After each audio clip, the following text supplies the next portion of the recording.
Que Deus use como instrumento nessa manhã. Amém. Teremos um vídeo? É isso mesmo, irmã? Me avisaram que teremos um vídeo aí. No próximo sábado, nós teremos o reencontro aqui. Reencontraremos aqueles irmãos que estão afastados, que por algum motivo não estão em nosso meio e estarão aqui no próximo sábado. Amém? Faça planos de trazer essas pessoas com você, para que eles ouçam a palavra vinda do céu ao encontro de seu coração. Vamos assistir esse vídeo aí.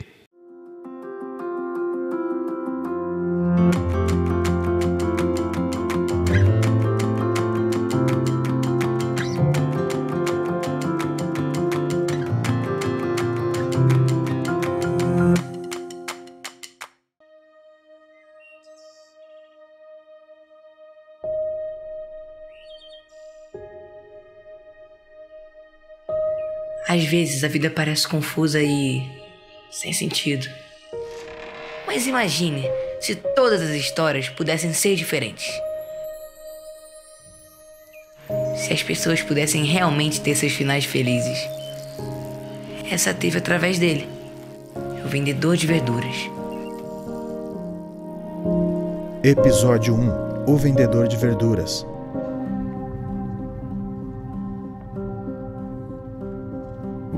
Eu tinha medo, eu não conseguia dormir de noite, eu tinha pesadelos, aquilo cada vez ia piorando mais. E aí eu comecei a pensar, a melhor coisa que ia ser naquele momento era eu tirar a minha vida. Eu achava que eu tirando a minha vida ia ser melhor, porque aí parecia que ia resolver todo o problema. Eu vim para casa da minha irmã, vi um senhor, um vendedor de verduras, começou a falar da palavra de Deus, falando, né, sobre que Deus estava do meu lado. Não tinha, que eu não estava vendo, mas Deus estava do meu lado, que Deus não tinha esquecido de mim. E perguntaram para mim se eu queria que eles me dessem uma Bíblia. Anoiteceu, né, e veio um temporal, bateram na porta. A gente viu o seu Adão para me trazer a Bíblia, né? E dentro daquela Bíblia tinha um cartão. Eu chorei tanto, assim, sabe? Quando eu vi o que dizia naquele cartão dentro da Bíblia. Aquela noite foi uma noite que eu dormi em paz. Naquela outra semana, no primeiro sábado, eu fui na igreja. Eu recebi o verdadeiro amor, que era o que eu estava precisando. Logo eu me batizei. Passou um tempo, a gente veio embora para Bagé. Eu encontrei minhas duas irmãs do Espiritismo e elas começaram a me convidar, né? Aí eu comecei a ir toda semana. Eu não perdia um dia de sessão, eu estava lá. E um dia eu comecei a pensar que estava errado aquilo ali. O seu Adão nunca se esqueceu de mim. Ele estava sempre me ligando. Naquela mesma semana ele disse para mim assim: Dona Rosa, nós abrimos um grupo bem pertinho da sua casa. E aqui eu senti que Deus estava usando aquelas pessoas para me buscar de volta. Foi o que eu senti, que Ele estava me chamando. E dali eu comecei a ir, não faltava nenhum culto. Daí teve a minha decisão do batizado, né? Aí eu lembrei de convidar a Marilei, né? E ela veio muito sorridente, muito feliz. Quando ela chegou para descer as águas, eu fiquei imensamente emocionada. E o pastor perguntou, quem aceitaria Jesus naquela hora? E eu disse, eu sou uma que eu quero aceitar Jesus. E esse momento, para mim, é um momento emocionante da minha vida. Eu sempre orando pela minha irmã também. Para minha irmã que estava no Espiritismo, né? A minha irmã Márcia. O dia que ela entregou a vida para Jesus, que ela me falou, para mim foi a maior emoção. Porque ela chegou e disse assim para mim, eu não quero saber mais desse caminho, mano. Eu estou vendo que isso está errado. Em março desse ano, ela aceitou o batizado também. Meu sonho é ver minha família toda no caminho de Deus. Esse é o meu sonho.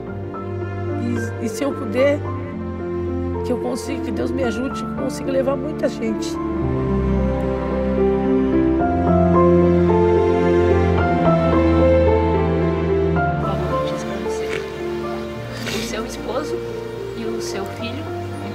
contato com o pastor, que eles querem fazer o curso para se batizar em breve.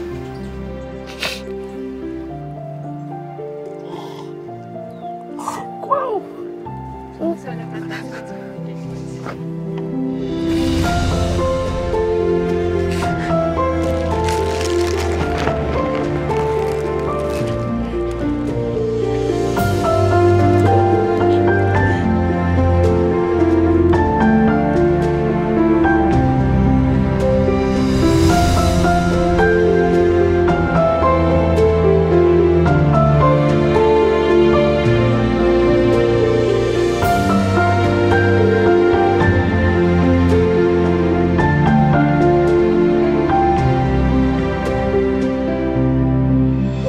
Imagine se todos pudessem ter seus finais felizes.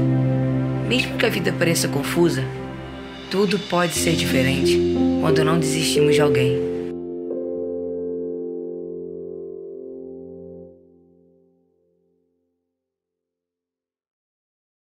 Não desistir, Cristo vem logo, como diz a música. Não desista das pessoas que aparentemente não querem saber de Deus. Talvez hoje esteja falando com alguém que o pai não quer saber de Deus, a mãe não quer saber de Deus. Talvez esteja falando com alguém que já foi de nosso meio e hoje não quer nem que você fale da igreja para ele.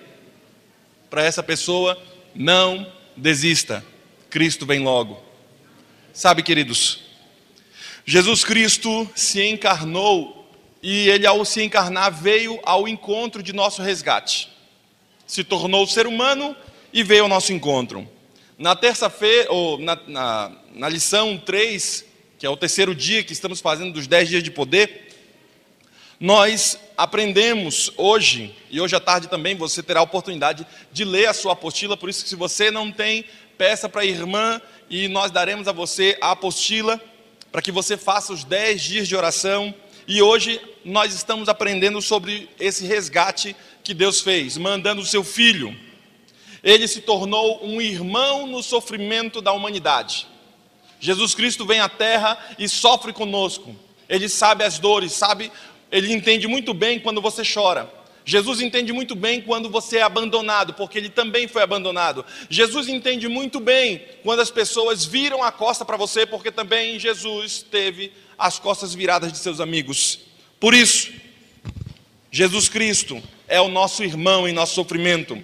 Ele veio para desmascarar as acusações de Satanás que a humanidade estava solta e estava jogada às traças. Jesus falou, não, eles foram a minha criação, eu os criei e vou ao encontro deles. Também na lição, nós conseguimos compreender que há uma vida dedicada ao ensino. Jesus Cristo passou 3 anos e meio dedicando sua vida a ensinar as pessoas sobre a salvação. Por isso a importância de nós também ensinarmos a pessoa sobre essa graça, sobre esse poder que está à nossa disposição. Também Jesus Cristo fez tudo isso de forma voluntária.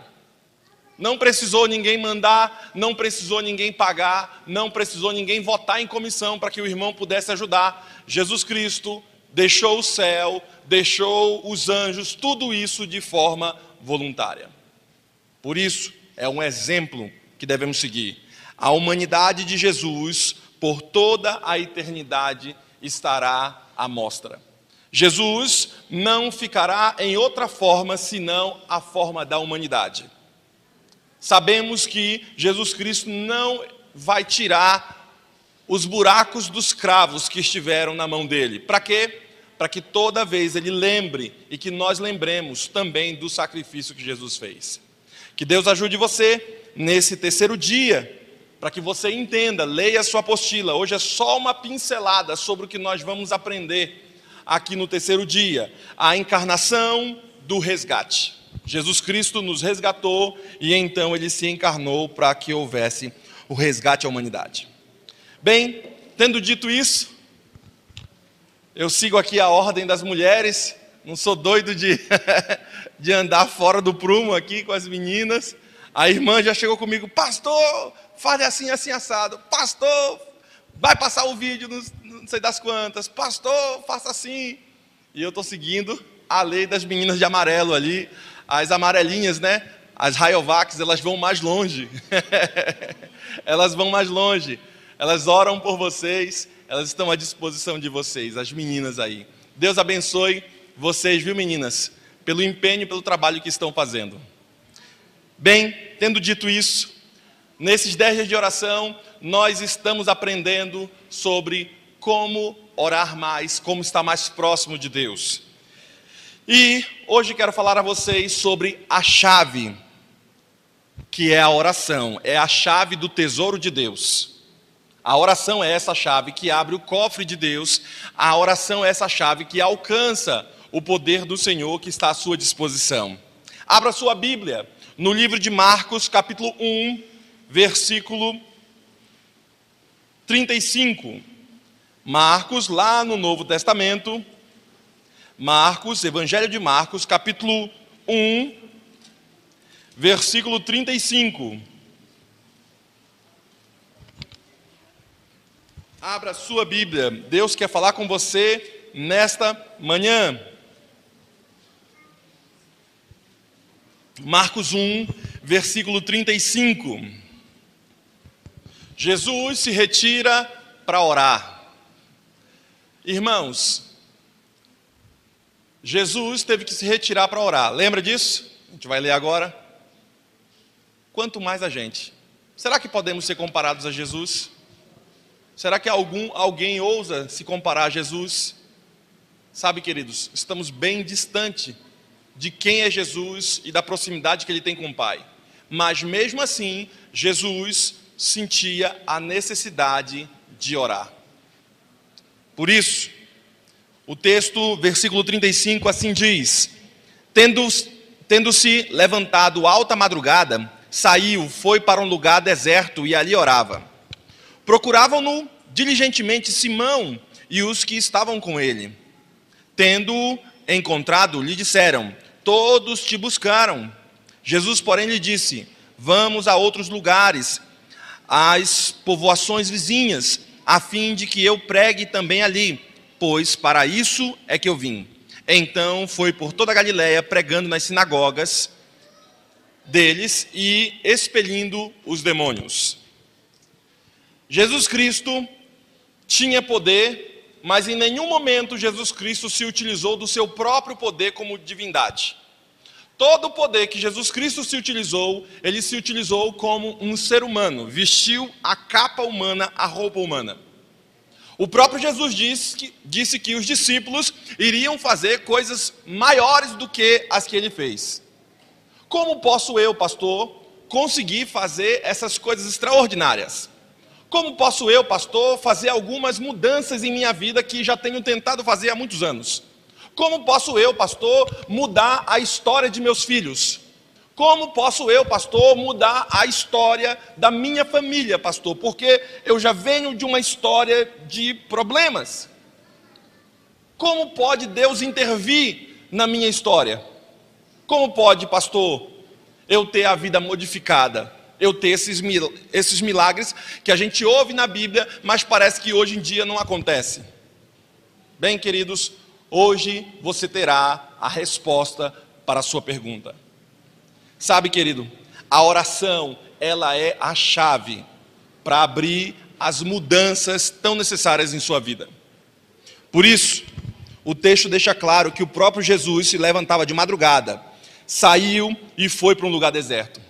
Para que nós, irmãos, alcancemos, então, as bênçãos de Deus através da oração, nós precisamos ter um caráter submisso aos ensinos da palavra. Não só isso, assim como nós vamos aprender na palavra que lemos aqui e os outros textos que vamos ler, precisamos ter o coração aberto.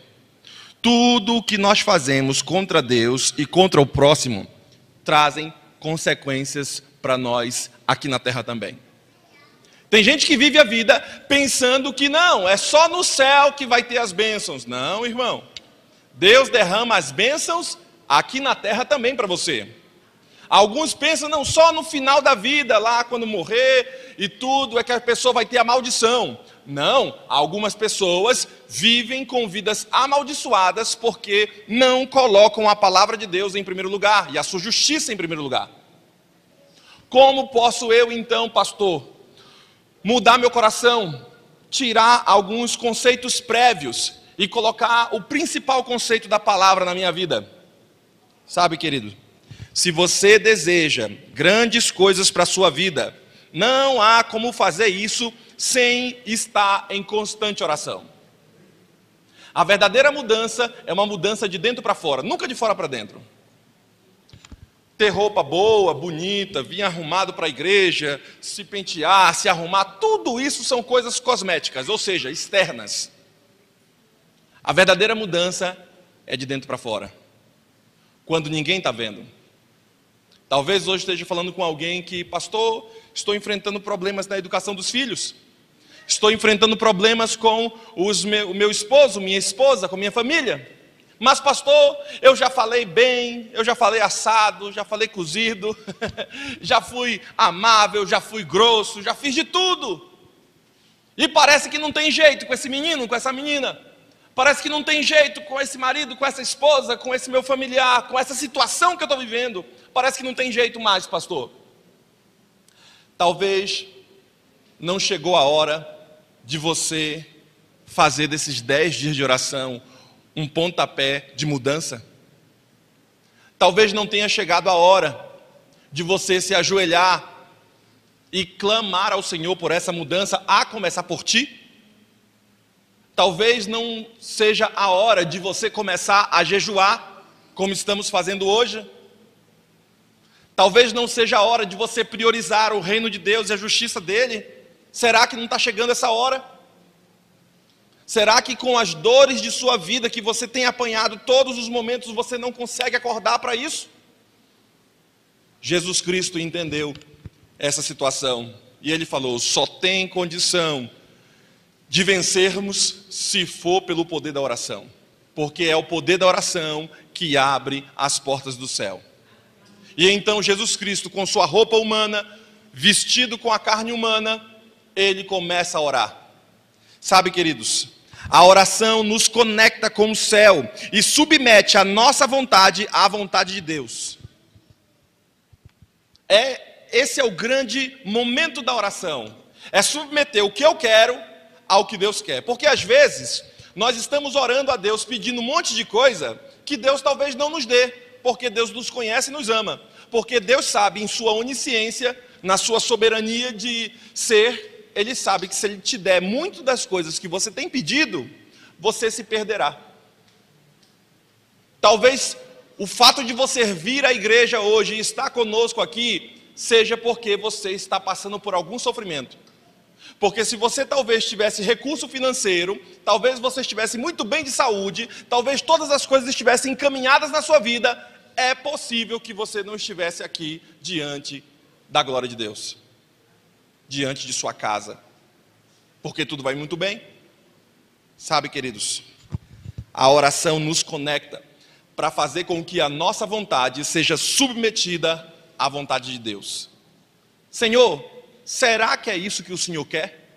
Seria uma pergunta que você poderá fazer em sua oração. Senhor, será que é esse o querer teu em minha vida?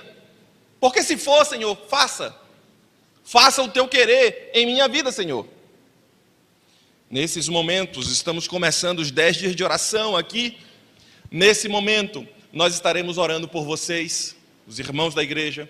Estaremos orando durante todos esses 10 dias pelas pessoas que estão afastadas de nossa igreja, afastados de Deus, talvez, para que o Espírito Santo vá ao encontro deles, para que eles tenham o coração aberto, para que o anjo da guarda deles possa ajudá-los nesse processo. Essa ferramenta, a ferramenta da oração, está sempre à nossa disposição, pois é através de Cristo que nós podemos falar livremente com Deus. A oração é uma prática comum na Bíblia. Tendo se levantado alta madrugada, saiu, foi para um lugar deserto, e ali Jesus Cristo fazia o quê? Orava. Um lugar tranquilo e deserto. Jesus orava. Você quer ter uma conversa séria com uma pessoa? Não dá para você ter uma conversa séria com uma pessoa no meio de uma festa. Imagina só, você está na festa lá e a festa está acontecendo e você contando a história para a pessoa. Olha, eu estou com um problema assim e o samba rolando. Eu estou passando um problema no casamento e tudo, e as bebedeiras acontecendo. Não dá para ter uma conversa séria com uma pessoa séria num barulho. Você pode pedir um socorro quando escorregar. Socorro, me ajuda aí. A pessoa que está na festa vai te ouvir. Deus te ouve sempre. Mas se você quer estar conectado com Deus, lembre-se do exemplo de Jesus. O que Jesus fez? Saiu do meio do povão, saiu do meio das pregações, no meio dos discípulos, das brincadeiras. E Jesus Cristo tinha um momento para orar. Ele conseguiu grandes coisas nessa terra, Jesus Cristo. Você também pode conseguir pelo mesmo poder se você entender o que esses 10 dias de oração representam para a sua vida. Sabe, queridos, essas palavras podem ser interpretadas como um comentário sobre como era o estilo de vida de Jesus. Quando nós olhamos isso, a gente olha como Jesus tinha seu estilo de vida. Ele acordava de manhã cedo, bem de madrugada, e fazia a primeira coisa o quê? O reino de Deus, a oração, a comunhão com Deus. Por isso nós lançamos essa meditação aqui para você, nesses 10 dias. Primeiro, Deus. Ai, pastor, eu tenho tantas coisas para fazer. De fato nós temos, e a vida é muito corrida. Mas você não pode esquecer que primeiro vem quem? Deus. Senão você se tornará como uma pessoa comum. Acorda, já sai fazendo as coisas, mexendo no negócio, mas não busca Deus. As pessoas comuns fazem isso. As pessoas diferentes fazem diferente, buscam a Deus. Sabe, queridos, os animais, a primeira coisa que eles fazem, sabe o quê? Levantam e saem para comer, para pastar, para fazer suas coisas. O que nos diferencia dos animais é que nós temos um entendimento mais apurado. E nós entendemos que a primeira coisa não deve ser para a gente sair, comer, tomar o café da manhã, escovar, fazer o que for. A primeira coisa que temos que fazer é o quê? Buscar o reino de Deus e a sua justiça. Para matar a nossa carne, para mortificar a nossa carne e fazer com que o nosso espírito fique mais vivo e fique mais forte. Por isso, em outro momento da Bíblia, nós conseguimos compreender que Davi também se priva até mesmo de seu sono para estar com Deus em oração. O Salmo 63, versículo 1 diz assim: de madrugada te buscarei. Qual era o horário que Davi orava? Qual era o horário, irmãos? De madrugada. Davi buscava a Deus de madrugada.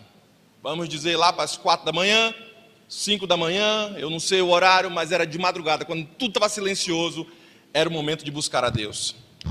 Sabe, queridos, quando os apóstolos foram tentados a investirem suas energias em outros ministérios importantes e necessários, decidiram entregar-se continuamente à oração e ao ministério da palavra para encontrar a resposta vinda do céu.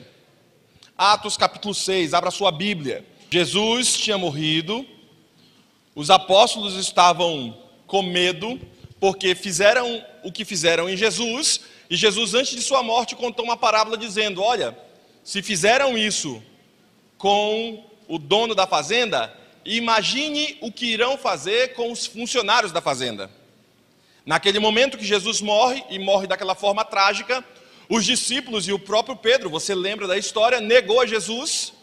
Quando o galo cantou, ele lembrou dessa promessa que Deus falou a ele, que Jesus falou a ele, e então veio muito fácil em sua mente, as palavras de Jesus começaram a reviver em sua mente. E dentre elas, uma estava muito clara: se fizeram isso com os funcionários, ou se fizeram isso com o dono da fazenda, o que eles irão fazer com os funcionários da fazenda?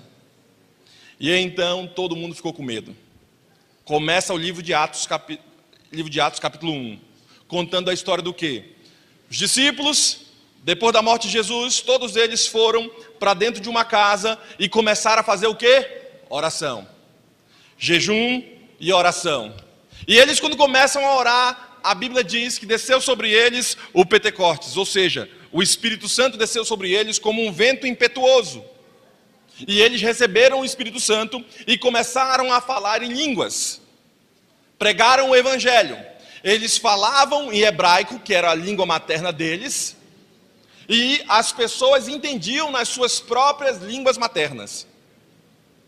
E aí então Pedro sobe no púlpito e em um sermão Pedro batiza 3.000 pessoas. O poder do Espírito. Quando você chega agora em Atos, capítulo 6, versículo 4, vem falando também sobre esse processo de oração. Como nós vamos escolher pessoas para liderar a igreja? De que forma nós vamos escolher diáconos para liderar a igreja? Eles começaram a orar e pedir o discernimento de Deus. Versículo 4 diz o seguinte: e quanto a nós nos consagraremos à oração e ao ministério da palavra. Os irmãos, os diáconos que queriam ser escolhidos por Deus, eles começaram a se consagrar. Muitas das mudanças não acontecem em nossa vida porque não estamos com o coração consagrado ao Senhor. Às vezes os irmãos têm muitas coisas humanas em sua vida. E porque não espiritualizam a coisa, porque não conseguem enxergar com os olhos espirituais, eles acabam sucumbindo em seus próprios problemas. A palavra de hoje, querido, e dessa semana toda, desses 10 dias que estamos fazendo, é uma palavra para animar você, para consagrar você, para fazer de você alguém melhor. Porque você é um sacerdote e é uma sacerdotisa de Deus. A Bíblia diz que quando o justo coloca a planta do seu pé naquela terra, se torna o quê? Terra santa. Você é uma pessoa separada, querido irmão. E por isso a importância de haver poder nas suas palavras, porque há poder no nome de Jesus. Nesse contexto, queridos, quando os apóstolos foram tentados a investir em suas energias em outros lugares, porque Jesus Cristo falou assim: vocês têm que sair de Jerusalém, eles precisavam ir para outras localidades, a primeira coisa que eles fizeram foi o quê? Se consagrar. Pedir perdão por seus pecados. Sabe, queridos, Ellen White declara que nós podemos encontrar a melhor definição do que é oração nas seguintes palavras dela: a oração é o abrir do coração a Deus como um amigo, não que seja necessário, a fim de tornar conhecido a Deus o que somos, mas sim para nos habilitar a recebê-lo. A oração não faz Deus baixar a nós, mas a oração nos eleva a Ele. Caminho a Cristo, página 93. A oração tem esse poder, ela tem esse cunho de abrir o coração de Deus a nós, de abrir o nosso coração a Deus como um amigo. Você já deve ter conversado com um amigo. E com um amigo, a gente não conversa assim: oi, tudo bem, como vai? Oi, tudo bem, como vai? Oi, tudo bem, como vai? Você não faz isso com um amigo. É um papagaio que faz isso. A oração não é uma reza. Igual, sempre, a oração é uma conversa com um amigo. E esse amigo é Deus, alguém que pode fazer alguma coisa por você. E se é uma conversa com um amigo, a pergunta é: como você conversa com o seu amigo íntimo? É mais ou menos o jeito que você precisa conversar com Deus. Ser verdadeiro, porque a Deus ninguém engana. Ser humilde, porque Deus é o nosso irmão mais velho. Ser transparente com Deus sobre suas tribulações, sobre suas alegrias e sobre as forças que você está perdendo nessa terra. Por isso, não esqueça da palavra profética desta manhã. A oração é o abrir do coração a Deus como um amigo, não que seja necessário, a fim de tornar conhecido a Deus, porque Deus sabe de tudo, mas sim para nos habilitar a receber Deus em nossa vida. Por isso, não conseguimos coisas maiores em nossa vida, queridos irmãos, porque pedimos pouco ou não pedimos nada. A gente não consegue muitas coisas aqui nessa terra porque nós não sabemos pedir. E quando pedimos, como diz o texto, pedimos para gastar nos nossos próprios prazeres. sem pensar nos outros. Sabe, queridos, o livro de Tiago, capítulo 4, versículo 2, deixa claro a origem das maldições que caem em nossa vida. O livro de Tiago, capítulo 4, versículo 2, deixa claro de o porquê que Deus ouve sua oração e não te dá a bênção que você tem pedido.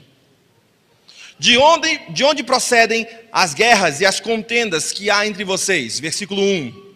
De onde, senão dos prazeres que militam na vossa carne? Vocês cobiçam e nada tendes.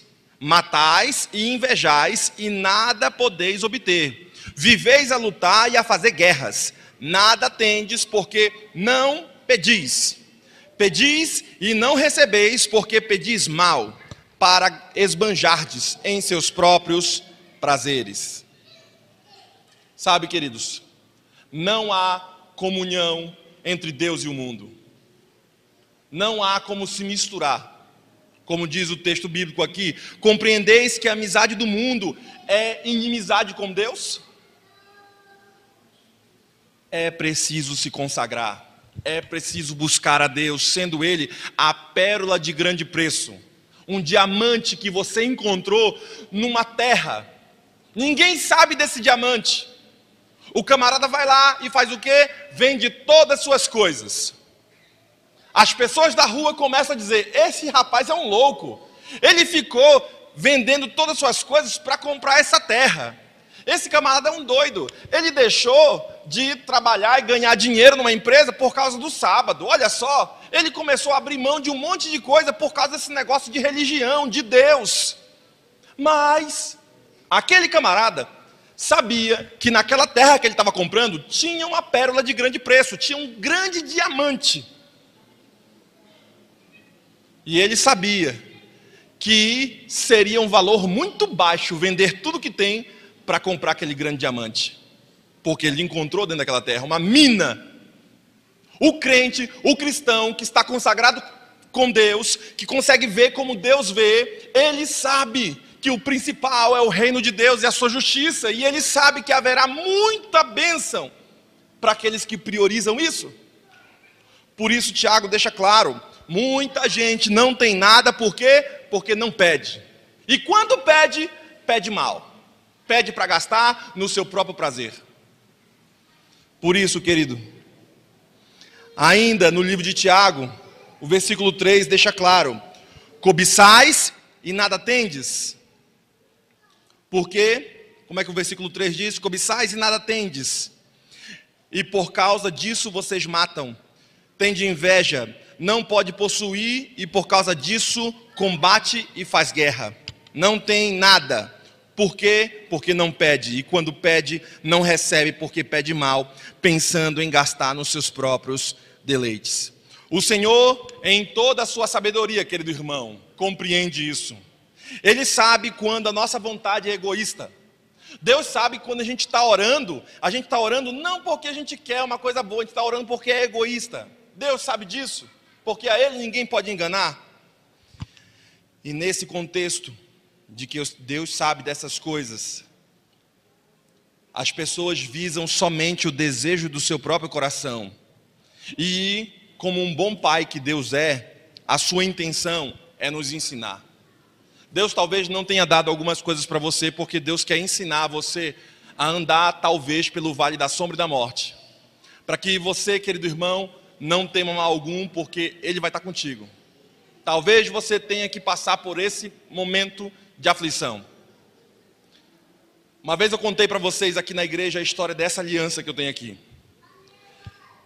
Essa aliança que eu tenho aqui, eu comprei lá em Feira de Santana, uma cidade próxima de Salvador, na Bahia.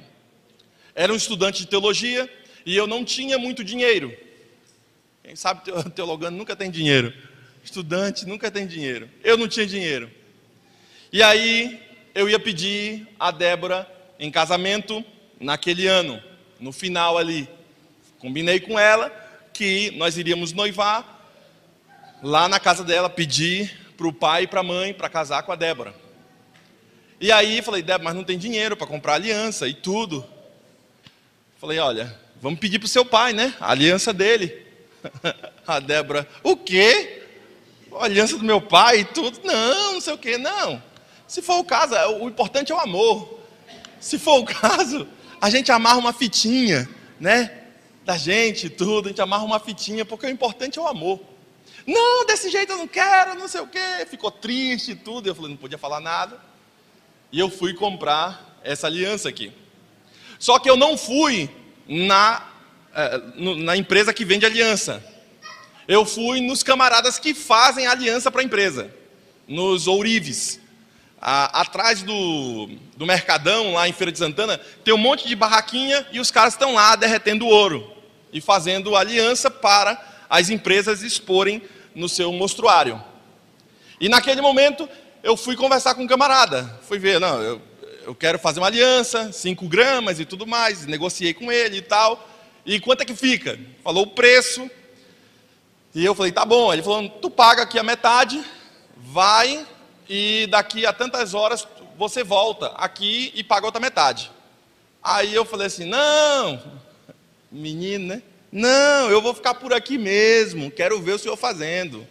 Vou pagar o negócio, o cara naquela barraquinha lá, vou pagar e ir embora, fiquei com medo. E eu quero ver o senhor fazendo. Vai que o cara derrete, sei lá, um ferro, qualquer coisa, e não é o ouro mesmo. E aí eu falei, eu quero ver o senhor fazendo, vou ficar aqui. E fiquei ali do lado do camarada, esperando ele fazer minha aliança, as 2 alianças. E aí nessa, o camarada começa a tecer a aliança lá. Pegou um ferro, pegou um pedaço de ouro, que ele tinha uma barra lá de ouro, pegou um pedaço desse ouro, cortou, colocou dentro de uma pequena cumbuquinha, assim, uma vasilha de barro, e colocou um maçarico em cima. E ficou. E eu fiquei olhando, né? Estava lá do lado dele, conversando. Fiquei olhando ele fazer a aliança. Num determinado momento, o fogo que ele colocou começou a aglutinar os pedaços de ouro que tinham quebrado, que ele saiu picando vários pedaços, para ficar mais rápido. E aí começou a englobar o ouro. Ficou assim, pluc, pluc, pluc, e foi grudando. Virou uma bola, tipo uma aguinha, uma gota d'água, e foi englobando os outros pedacinhos do ouro. E aí nessa, ele continuou colocando lá, não demora muito, começa a sair de dentro dessa bolinha de ouro, umas outras gotas que saem de dentro do ouro. Pluc, pluc, começou a sair. E aí eu perguntei para ele, mas rapaz, o que aconteceu? Aí ele foi me explicando. Não, os pedaços de ouro estão esquentando e aí eles aglutinam. E quanto mais fogo eu coloco, mais puro vai ficando o ouro, e aí então as impurezas vão saindo. E é o que você está vendo, está saindo de dentro da pedrinha de ouro, umas gotas, umas águas, uns negócios, aqui está saindo tudo. Por quê? Porque essas são impurezas, o ouro derrete muito mais. Aí ele foi me explicando tudo. E eu falei, puxa, que legal. E como é que eu sei que esse ouro está bom já para fazer a aliança? Aí ele falou para mim, quando você conseguir ver na gotinha de ouro o seu rosto, significa que o ouro já está bom para você poder moldar. Queridos, quando você começar a ver, diante das tribulações, que o fogo virá à sua vida, virá problemas, vão começar a sair impurezas de sua vida. Por quê? Porque você buscará o Senhor nesses 10 dias de oração.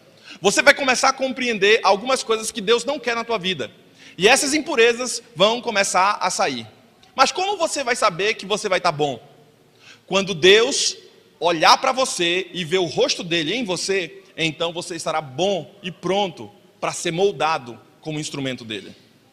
Sabe, queridos, ele foi e fez ali a aliança, prendeu a aliança, mediu meu dedo, fez ali um círculo ali, um oval, e construiu a aliança. Naquele momento, a aliança estava um pouco feia, eu falei, puxa, mas está meio feinha e tudo. E aí ele foi e começou a polir a aliança, e ela ficou brilhando. Talvez você esteja passando por um momento que Deus está polindo você. Você talvez seja um irmão da igreja, conhecido. Você não é alguém que bebe, alguém que rouba, alguém que faz essas grandes atrocidades. Mas talvez esteja falando com algum irmão que precisa ser polido. Por quê? Porque não sabe falar direito com o próximo. Talvez esteja falando com algum irmão que precisa ser polido porque não tem tato com os filhos. Talvez esteja falando com algum irmão que precisa ser polido porque não consegue desenvolver alguns atributos que são próprios de si para que você mesmo cresça e sua família cresça. Talvez esteja falando com algum irmão que ele não é um instrumento bruto, ele não é uma pedra de ouro ruim, mas ele é um irmão que já está no molde de Deus, só que ainda lhe faltam algumas coisas. Como posso eu, pastor, ser lapidado, ser moldado e ser polido por Deus? Através dos 10 dias de oração. Deus vai fazer com que as impurezas saiam de você e Deus vai moldar a sua vida se você entender o sermão de hoje. Sabe, queridos, nesse processo, por falar em ensinar, vale a pena repetir a advertência que Jesus fez aos seus discípulos e que Jesus também faz essa advertência a nós também. Vocês erram porque vocês não conhecem as Escrituras e nem o poder de Deus, disse Jesus aos seus discípulos, em Mateus capítulo 22, versículo 29. Por que muito irmão erra? Porque muito irmão tem problema? Porque talvez esses irmãos não conhecem as Escrituras e desconhecem o poder de Deus para transformar a vida. Nesse contexto, Jesus Cristo deixa claro, Ele nos ensina que todo aquele que ouve e pratica as suas palavras é considerado a um homem prudente. Você está ouvindo meu sermão? Você quer praticar as palavras desse sermão? Então Jesus Cristo considera você alguém prudente. Mas aquele que não ouve as palavras que tenho ministrado nesta manhã, não pratica a palavra que Deus tem para você, esse irmão, essa pessoa é considerado como uma pessoa insensata, louca, sem noção. Por isso, Jesus Cristo, falando sobre a eficácia da oração e a importância da gente orar, na continuação do Sermão do Monte, o maior sermão de Jesus, que está lá em Mateus capítulo 7, o maior sermão de Jesus, o Sermão do Monte, Jesus nos ensina que uma oração eficaz tem regras. E eu vou falar aqui algumas regras para vocês de uma oração eficaz.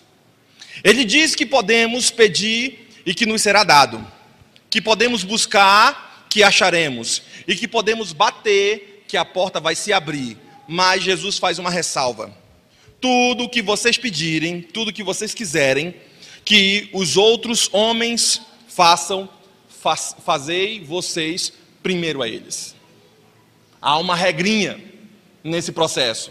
Você pede, Ele dá. Você busca, você vai achar. Você bate na porta, a porta vai se abrir. A oração é essa chave que vai encaminhar tudo isso. Mas Jesus dá uma regrinha para você e diz o seguinte: olha, tudo que vocês querem que os homens vos façam, façais vocês primeiro. Quer que as pessoas sejam bondosas com você? Então, seja bondoso com eles. Quer que as pessoas andem uma segunda milha por você ao ajudá-lo? Então, ande uma segunda milha por eles. Quer que as pessoas respeitem você? Então, busque respeitar os outros. Sabe, queridos, talvez esteja falando com alguns irmãos que precisam de um pouco de polimento. São irmãos cristãos, fiéis, conhecedores da palavra, mas talvez precisem de um pouco de polimento para dar brilho e valer a pena essa aliança. Deus quer fazer essa aliança com você durante essa semana. Ele começa pedindo a você: busque a Deus no primeiro momento do dia. Estude a sua palavra. Dê o testemunho tão necessário para os dias de hoje. Tudo o que vocês quiserem que os homens vos façam, fazeis vocês também a eles. Assim, voltamos ao que lemos no livro de Tiago, querido irmão, quando nós aprendemos que as nossas orações não podem visar somente o nosso próprio benefício e a nossa própria vontade. Ou seja, uma petição egoísta, uma petição fútil, sem possibilidade de frutificar, que venha nos afastar de Deus e esquecer do nosso próximo, essa é uma oração que Deus não vai responder. Se a sua oração for essa oração fútil, e que afaste você do próximo, e que só pensa em engrandecer você, essa é uma oração que Deus não vai responder a você. Ou talvez Ele responda e diga assim: ó, não vou te dar. Porque se eu te der, você vai se tornar mais egoísta e vai se perder nesse processo. Por fim, eu concluo dizendo a você, querido irmão, Deus não se esqueceu de você. Para nós alcançarmos as bênçãos através da oração, nós precisamos ter um caráter submisso à palavra de Deus. Assim que você começar a ter um caráter submisso à palavra de Deus e começar a entender que o que Deus falar para você é maior do que o que você acredita, é maior do que o que você pensa, é maior do que o que você quer, ou seja, você for submisso à palavra de Deus, aí então haverá luz na sua casa, haverá luz na sua vida. Assim que nós compreendermos isso, Deus dará a nós as bênçãos tão necessárias para a nossa vida. A profetisa, por fim, nos dá uma orientação, e eu lendo a orientação para a criança, para ajudar o Pedrinho, os meninos, eu peguei um texto e trouxe para vocês, compartilhar com vocês nessa manhã. Ela diz o seguinte, orientação para a criança, página 518. Veja o que a profetisa fala. As petições de um coração humilde e de um espírito contrito não desprezará. O abrir do coração a nosso Pai Celestial, o reconhecimento de nossa inteira dependência, a expressão de nossas necessidades, a homenagem do amor grato, isso é a verdadeira oração. A verdadeira oração não é aquele irmão que vive virando um monge, é o tempo todo orando, orando, não é só isso. A verdadeira oração é ter um coração grato a Deus.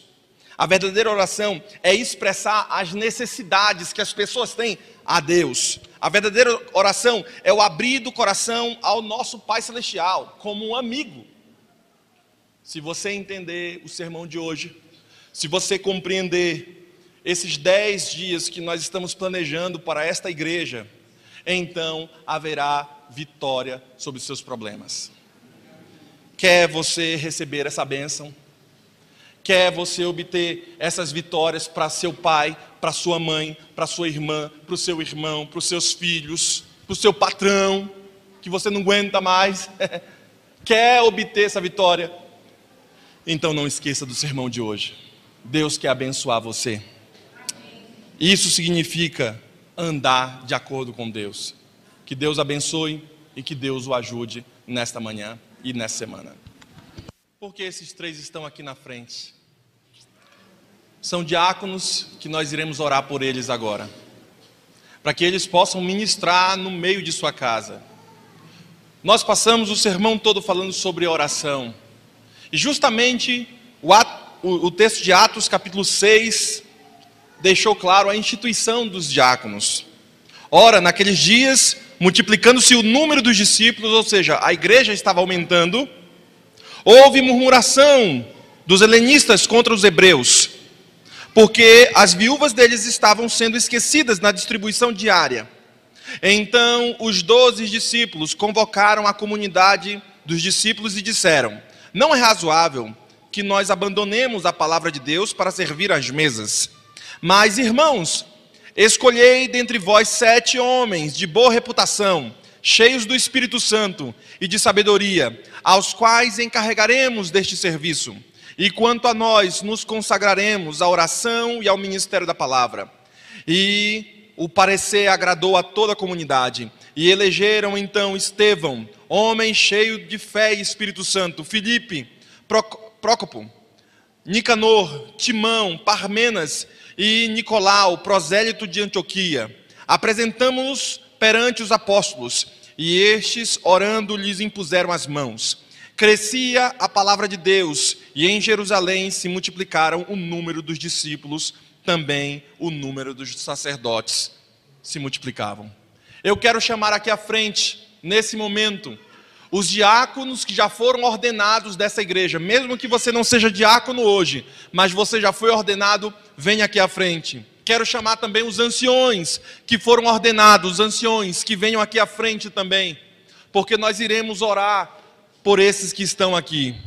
Nós iremos impor nossas mãos a eles para abençoá-los nesse momento, para que Deus cuide deles, cuide das pessoas a quem eles amam, e para que Deus dê a graça a ele. Depois teremos um louvor especial finalizando o nosso culto. Por isso, nesse momento, eu estarei orando, e no meio da oração eu vou pedir para